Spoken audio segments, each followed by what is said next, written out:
अपना जिन गोविंद दियो मिलाए।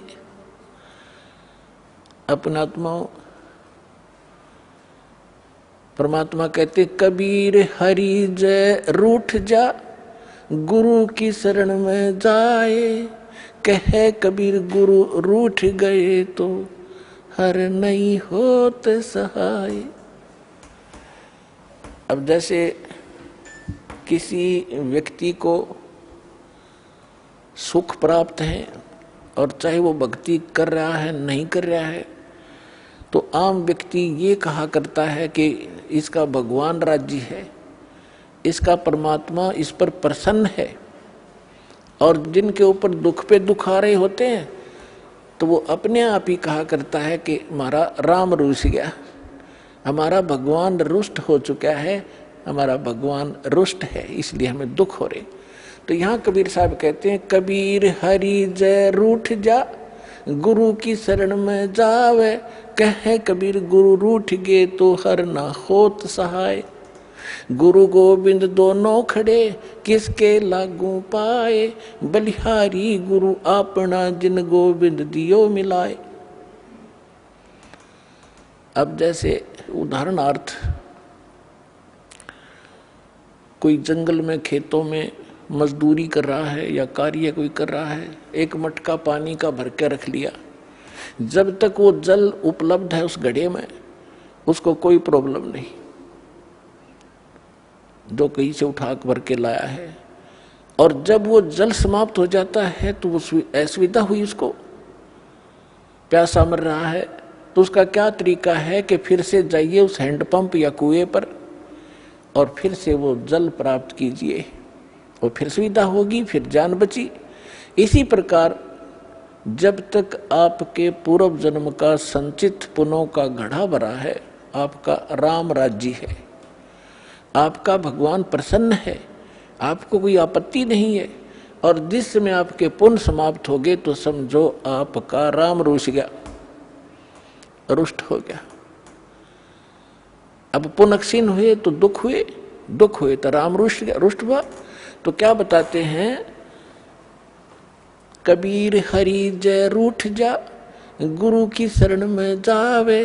कहे कबीर गुरु रूठ गए तो हर ना करे सहाय। अब जैसे आपके पुण्य समाप्त हुए, जैसे जल खत्म हुआ मटके का घड़े का, तो हैंडपंप के पास जाइए और उसकी सेवा कीजिए, भक्ति कीजिए, साधना कीजिए, उसको चलाइए और घड़ा भर लीजिए। अब परमात्मा ये उदाहरण देना चाहते हैं कि एक हैंडपंप तो गुरु और वांछित वस्तु जल गॉड, एक घड़े में जल रखा हो और हैंडपंप हो। आपसे कोई कहे कि मैं इन दोनों में से आप कौन सा सिलेक्ट करोगे, आप घड़ा चाहोगे, जल रखोगे या हैंडपंप रखना चाहते हो, तो अंडरस्टूड है कि इस हैंडपंप से तो लाखों घड़े भर लेंगे, और इस घड़े में तो जल है तो एक दिन भी पूरा नहीं हो सकता, चलेगा। तो यहाँ कहते हैं कि गुरु गोविंद दोनों खड़े, जल तो गोविंद है और हैंडपंप गुरु है, हैंडपंप से ही गोविंद मिल रहा है आपको। तो क्या आप पे उदाहरण देते परमात्मा, बलिहारी गुरु अपना जिन गोविंद दियो मिलाए। हम तो बलिहारी गुरु के ऊपर जिसने गोविंद मिला दिया। तो परमात्मा क्या बताते हैं, फिर मर्यादा बताते हैं ऐसे सतगुरु की। भाई गुरु से अधिक ना कोई ठहराई, मोक्ष पंथ नहीं गुरु बिन पाई। आप नित्य नियम डेली पढ़ते हो, ये आप डेली पढ़ते हो, इससे ज्ञान यज्ञ का लाभ होता है, लेकिन इसको गहराई से विचार नहीं करते हो। ये आपको इसलिए दिए हैं, आपको दोनों लाभ होंगे, एक तो ज्ञान यज्ञ और साथ में आप सतर्क रहोगे तो लाभ होगा आपको। इसमें क्या बताया गया है, गुरु से अधिक ना कोई ठहराई, मोक्ष पंथ नहीं गुरु बिन पाई। राम कृष्ण बढ़ते हो पुर राजा, तिन गुरु बंद कीन निज काजा। गई भक्ति सतगुरु की करही, आदि नाम निज हृदय धरही। गुरु चरणन से ध्यान लगावे, अंत कपट गुरु से ना लावे। अब यहां परमात्मा बताते हैं कि गुरु से अधिक किसी को नहीं माने। अपने आत्माओं ये फाउल पॉइंट बताए जाते हैं सत्संग के माध्यम से। खिलाड़ियों को भी सिखाया जाता है कि तुम ऐसे करोगे तो फाउल हो जाओगे, ऐसे करोगे फाउल हो जाओगे। तो जो बच्चा खिलाड़ी उन फाउल पॉइंट से डरेगा तो सफल होता है। अब जैसे इस ज्ञान को सुनकर समझकर, क्योंकि आज बहुत इंटेलिजेंट समाज है, मानव समाज, विद्वान है, किसी ने लॉ कर रखा है, किसी ने डॉक्टरी कर रखी है, किसी ने और इंजीनियरिंग कर रखी है, कोई IAS IPS के हैं, इंटेलिजेंट हैं, एजुकेटेड हैं। उनके बोलने के तरीके भी आम जन से अधिक अट्रैक्टिव होते हैं। तो यहाँ इस ज्ञान को समझकर और कोई कहीं खड़ा होकर कोई ये प्रवचन करता है और फिर कोई ये कहता है कि बहुत अच्छा प्रवचन किया, इसने बड़ा अच्छा ज्ञान दिया, बात वही है तो दास से सुनी हुई है। तो ये कौन कह सकता है ये बातें? जिसने शराब पी रखी हो। गुरु के ज्ञान में और उसके द्वारा बताए गए उस ज्ञान में आप अंतर मान गए कि इसने बहुत बढ़िया बता दिया, तो आपने गुरु से अधिक माना उसको, तो आप फाउल हो जाओगे। एक सीधी सी बात है, किसी के घर चोरी होगी और किसी ने जाके संदेशा दिया कि भाई आपके घर पर चोरी होगी। अगर सामने वाले ने शराब नहीं पी रखी होगी तो तुरंत उस सतर्क होगा और पूछेगा भाई कितना के धन खराब हुआ। और जैसे भी फिर आगे बताएगा वो बहुत इतना ही पर्याप्त है उसको ये सुनना कि तुम्हारे घर पर चोरी होगी। और उसके साथ 2-3 और शराब पिए पड़े थे, उन्होंने भी सुन ली। वो शराबी कह रहा है आपका चोरी हो गई। तो जिसका चोरी हो रही थी उन्होंने बोला हाँ इसने बहुत बढ़िया सुर में बोला, बहुत अच्छा सुनाया। अरे भले आदमी, ये सुर में सुनाने से एक सिंपल वे से कहने से वो अच्छा कह रहा है, तो दोनों शराबी है वो। तो कहने का भाव ये है कि जब इंसान होशमा होगा इतना ही पर्याप्त है। तो कहते हैं गुरु से अधिक ना कोई ठहराई, मोक्ष पंथ नहीं गुरु बिन पाई। तो इस प्रकार की बहुत सी बातें हैं। कहते हैं गुरु को तजय बजय जो आना, तापसुआ को फोकट ज्ञाना। आज तक हम यही मार खाते रहे। उदाहरण के तौर पर आपको बहुत बार बताया है, एक कमाल नाम का लड़का था जो परमेश्वर कबीर जी ने मुर्दा जिंदा किया था। 10-12 वर्ष की आयु थी उनकी। फिर अपने साथ रखा और परमात्मा तो प्रवचन करते हैं, ज्ञान देते हैं सामूहिक रूप से। उस बच्चे ने भी, वो 20-22 वर्ष का हो गया, उसने वो परमात्मा के सुना हुआ ज्ञान सुन लिया और फिर आप सुनाने लग गया। तो हम मार खाते से आए। तो वो जो श्रद्धालु थे भगत परमात्मा के, वो ज्यादातर उस युवा लड़के की युवा आवाज से प्रभावित होकर उससे अट्रैक्ट हो गए। गुरुदेव को पता चला, बहुत से भगत कहने लगे, वो तो परमात्मा थे, जानते थे कि जी कमाल तो बहुत बढ़िया सत्संग सुनावे है, आपसे भी अच्छी तरह समझाता है। तो यही फेल हो गए वो। गुरु को तजय बजय जो आना, तापसुआ को फोकट ज्ञाना। परमात्मा ने बहुत बार कहा उसको, कमाल को, कि भाई अधिकारी के बिना कोई काम सफल नहीं हुआ करता बेटा, आप अपना कर्म बनाओ और इस हमारे बाग को खराब मत कर। लेकिन बहुत से श्रद्धालु हो गए थे, परमात्मा से रुष्ट होकर वह निकम्मी आत्मा की तो दूर जाकर आश्रम बना लिया।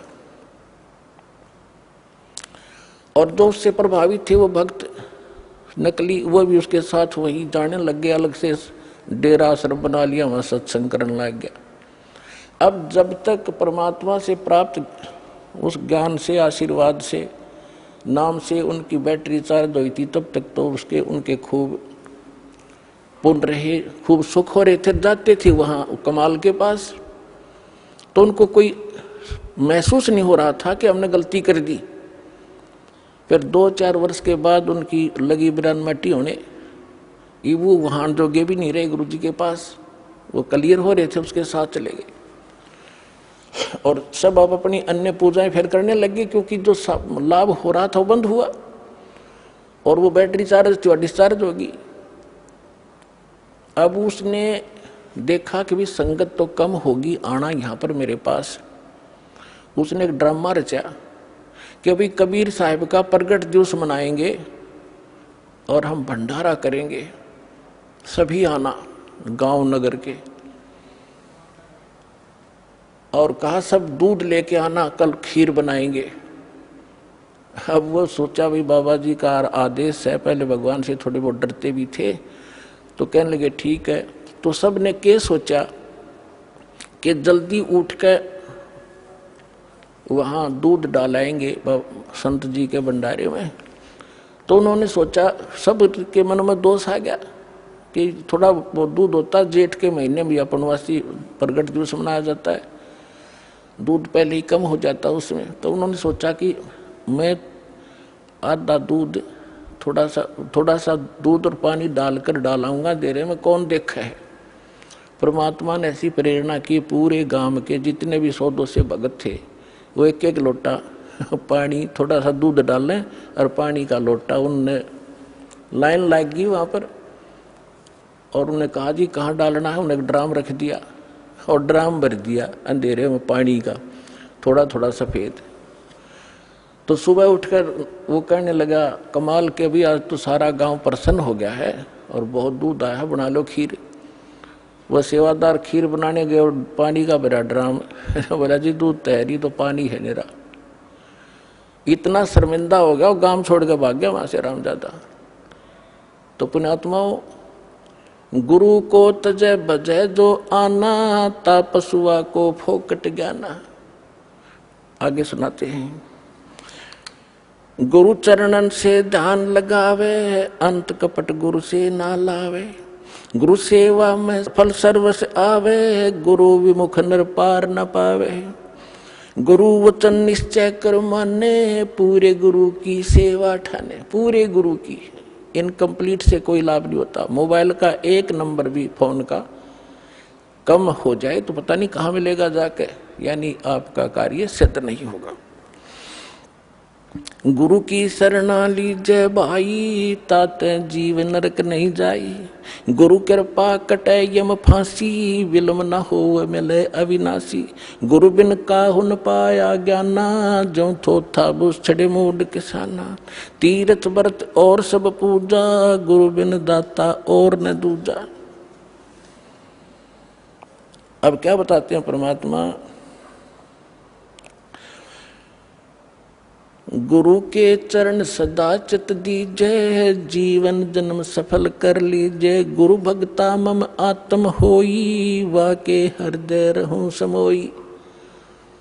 अब जो गुरु का भक्त है वो मेरी आत्मा है, यानी गुरु के प्रति जैसी श्रद्धा आपकी है, परमात्मा आपका जो निरीक्षण करता रहता है कि ऐसी ही मेरे साथ व्यवहार करेगा ये। तो गुरु के कहते हैं, गुरु का भक्त वो मेरी आत्मा हुई, और वा के हृदय में रहूं समोई। 68 तीर्थ भ्रम भ्रम आवे, सो फल गुरु के चरणा पावे। 10वां अंश गुरु को दीजे, जीवन जन्म सफल कर लीजिए। अपन आत्माओं, परमात्मा कहते हैं, कबीर साहब की वाणी हम पहले ही पढ़ा करते थे। कबीर चिड़ी चोंच भर ले गई, नदी न घटो नीरे।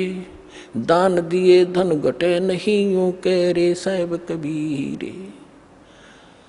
अब यहाँ आप, क्योंकि आपको अपना वो अक्षेत्र मिला है जो उपजाऊ जमीन है, इसमें जितना बोओगे 1000 गुना आपको तुरंत वापस मिलेगा।